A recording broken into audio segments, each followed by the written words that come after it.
Talking about death is not easy. That is one of the reasons many Canadians put off making a will. But how do you protect your assets when you die?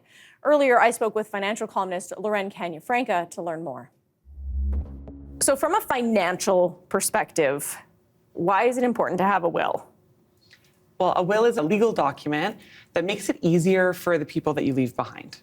It allows someone to be able to look at an outline of what your wishes are, what kind of assets, property, possessions you have, and what you would hope to have done with them. And it allows them to be able to execute your estate in the way that you would have hoped for. And a lot of Canadians don't have a will. Right. Over half of Canadians don't have a will. Why do you think that is?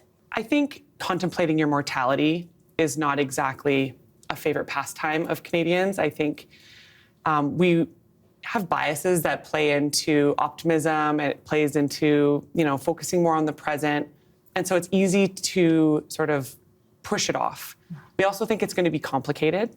I think we don't necessarily know what's involved, so we assume it's very complicated, and we assume it's expensive, because there used to be sort of only a certain number of ways to be able to do it, and it felt very expensive. So what happens to your finances, to your assets, if you die without a will?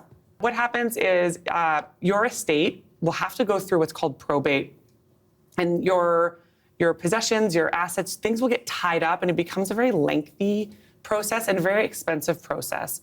So this happens very often as Canadians don't have wills, and it just makes it a lot harder for your loved ones to get access to your funds, access to your assets and your possessions. Yeah. I know we've talked a lot about investments, and I know for investments you have a beneficiary. So if you have beneficiaries, let's say on your investments, does that, do you need a will? Like how does that kind of work into the whole equation? Yeah, there can be pros and cons for both using a will or naming it a beneficiary. In a will, what happens is all of your assets, possessions, things go into your estate, and then they're distributed through the estate.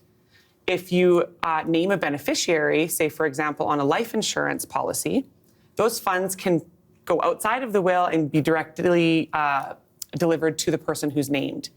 And what that means is that you get funds faster, and you don't risk having to probate and put things through the will process. That, however, sometimes what can happen is, depending on the type of product or who you are to the person who's passed, there can be tax implications. And that sometimes, if it goes outside of the will, can put the executor in a tough spot because the estate is responsible for the taxes. Thank gosh I've talked to you before, because again, you've laid out, when we talk about different finances, where they're coming from. Where do we begin when it comes to our finances? Is it literally like, this is in my bank account, this is in my savings, this is under my mattress? Not that I have money under my mattress, but yeah. No, you don't. No, I don't. You know about future values. I was going to say, yeah. because I've talked to you, yeah.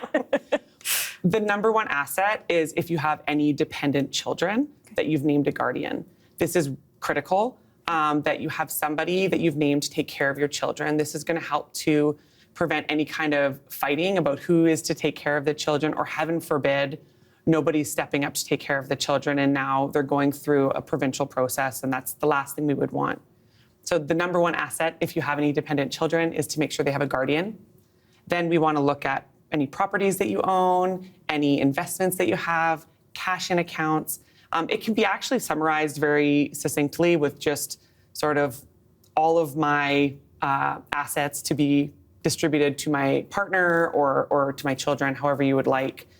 Or you can be very specific. For example, you can say, I want to give my niece my Sweet Valley High collection. Classic. That I know you've mentioned. And, or I want to give my truck to my nephew.